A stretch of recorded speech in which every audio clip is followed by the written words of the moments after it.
man that is making his return. You know, we're talking about Manny Pacquiao obviously making his return, but you, another world champion, or one of the top guys in the world for a long time as a champ. 3.5 years removed, you are coming back into this. What motivated you to step back into the ring? Because I know there was questions surrounding, like, you know, were you going to be retired, or were you kind of done and taking over the head training role of your family and just kind of watching over your brothers? I think you surprised a lot of people when it was announced that you were going to be fighting on this card. What prompted the return? Um, a lot. Boxing, just like David said, you know, boxing it's a lifestyle for me. You know, it's been a lifestyle for me. I've been doing it my entire life. I got injured. My last fight, it was a controversial, you know what I'm saying, decision, if you ask me. I'd love to do that again if you want to. I got injured my last fight.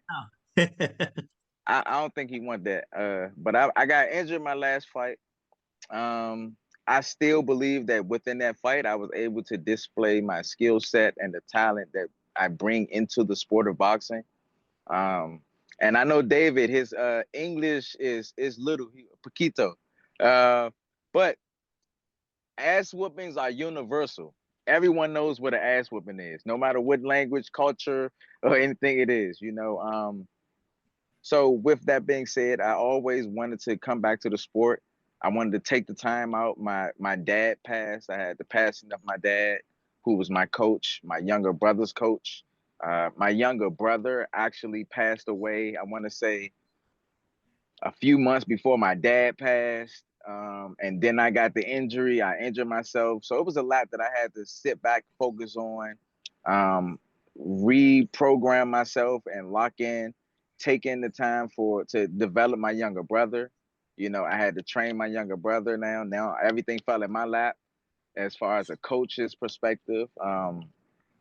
My younger brother that did pass, I just got custody of his 3 children. So I have 8 children in the house all the time now, you know.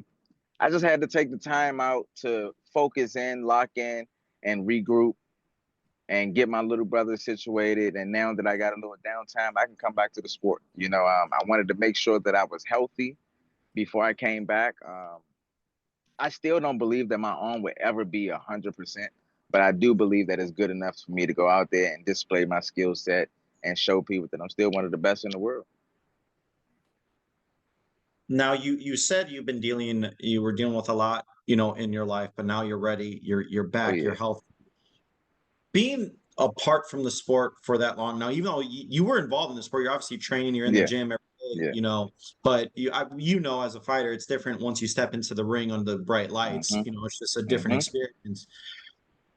Taking that time over the 3.5 years, getting your brothers to, you know, one being a contender in his division, another being a world champion, and really taking a stranglehold as the coach for them. What have you learned about yourself? Because obviously you're probably coming in with a different perspective last time you were in the ring. I've learned that my DNA, you know, that I was designed for this stuff. You know, a lot of times people tend to give up on themselves because they don't know how they're going to overcome the obstacles. You know, life is about obstacles and overcoming hurdles, not giving up, and just like I say, overcoming the obstacles that come your way. You know, having a level of mental resilientness. You know, I'm just grateful that I'm strong-minded enough to stay tunnel vision. And as far as boxing is concerned, it's always been a lifestyle for me. This is the longest that I've ever been out of the gym once I got injured. Even when I'm not getting ready to compete or anything, I'm always in the gym. It's a lifestyle. I'm always in shape. I'm always training. My injury forced me to not work out. I was going crazy. Something was missing within my day, you know, and I got it back, and I was able to work a little harder, push a little more, and then put a little more stress on myself, on my arm, on my body, and testing it to see if I can actually take it.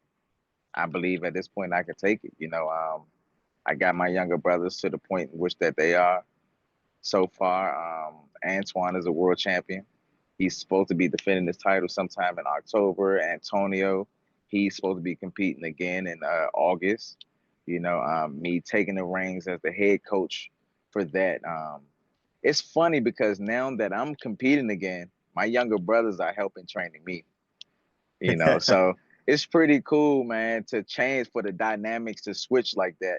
From me being coach to now going back to the fighter role. And every great king, in my mind, should know that no matter what's going on, even if you're a king, you always are open-minded to constructive criticism, and you should always know that you can get advice from everywhere. So just staying open-minded, taking in the advice that my younger brothers, my siblings and stuff is giving me, and using it all as fuel for progression. Well, we're glad to have you back, Gary. So now I'm going to turn things over to Andrew Roberts, as I know we got some media members on the call that are ready to ask some questions. So please raise your hand. Andrew will try to get to you guys, and it's an open forum. So if you have questions for Mark, David, or Gary, feel free to ask away. Andrew. All right. Thanks very much, Miguel. Our first question is going to come from Lucas Cattell with Boxing Scene. Lucas, please unmute yourself and you can ask your questions. Okay. Let's see. Hello. So my question is for Gary Russell. I was kind of wondering, like, with the recent retirement of Lomachenko, is that the fight that got away? And did you have Oh my God. on that Loma thing? Just because I think you two were so tied together in a period of time of that last decade. So I was just kind of curious to get your thoughts. So maybe we could kind of finish that part of your career and his career and move. Oh my God. That's so crazy that you asked that question. To be honest with you, and this is no disrespect to, to Mark or anything like that. In my personal opinion, I only have one loss on my record. There's only one. I believe I only truly have one loss, and that was to Lomachenko. Hey, brother, we can do it again. We can do it again if you we can want. definitely do that again. Yeah. Oh no, I want that. I want that. I want that. You know what I'm saying? Yeah. Make it easy on yourself. Make it clear next time. Yeah, we can do that. You know what I'm saying? Yeah. We can definitely make that shape. Yeah. But like I say, that's not a fight that I would look at as a loss. I believe within that fight, I displayed a certain level of boxing excellence.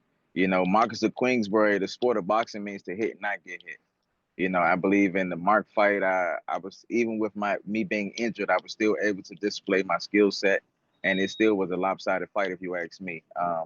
In my personal opinion, back to your question, I only had one loss. I believe that loss was to Lomachenko. I was dehydrated within that fight. I'm pissed that he retired. To be honest with you, I would love to set up some sparring, man. We can do some sparring. Even if he doesn't want to box anymore, I would love to set up some sparring, man, so we can get it off our chest, man.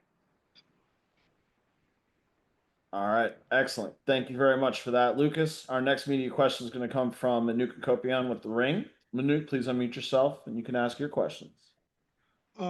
Gary, congrats on coming back to the ring. You mentioned that your arm wasn't 100%, and it'll probably never be. Are you referring to the right shoulder surgery, right shoulder from the previous fight?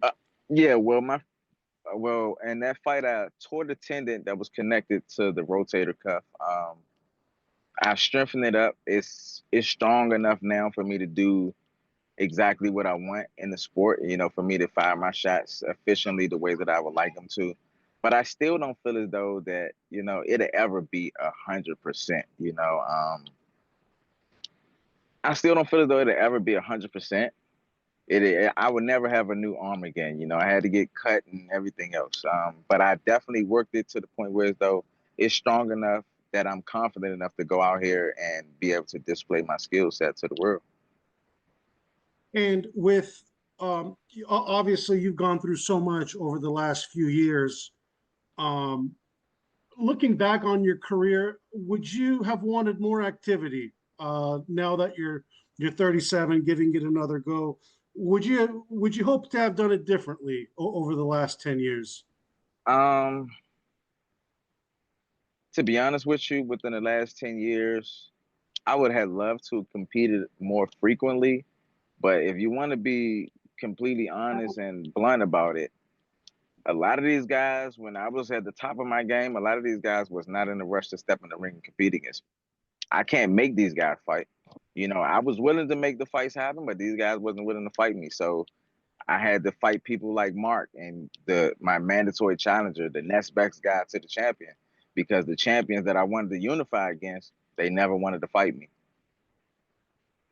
Gotcha. And a question for David. You know, we talk about the Inoue fight, and that fight was actually supposed to happen earlier this year, and Ramon Cardenas ended up getting the opportunity. Can you just explain from your position why the fight didn't happen originally earlier this year?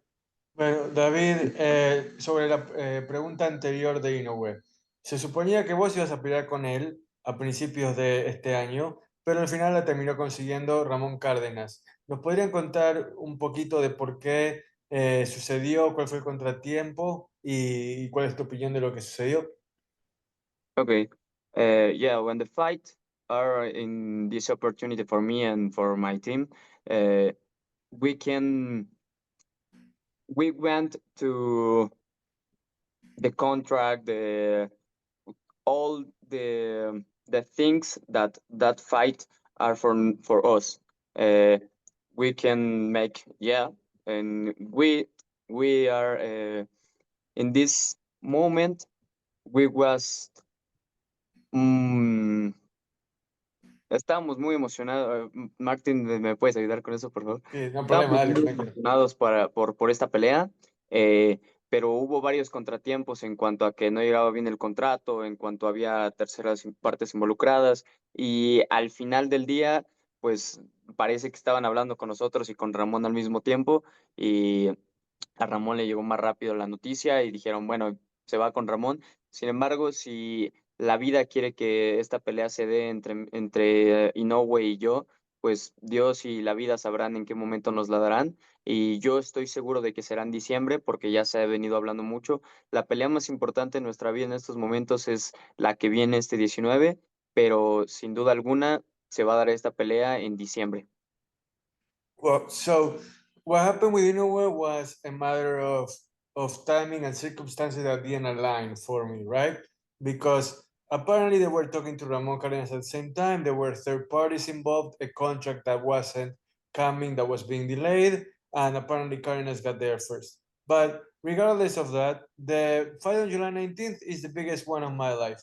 And God willing, if this fight against Inoue happens at some point in my life, I'm going to be really thankful for it and I'm going to be ready for it. But again, it's all about what's going to happen in a couple of weeks for me. And then in a way, we can think about him later.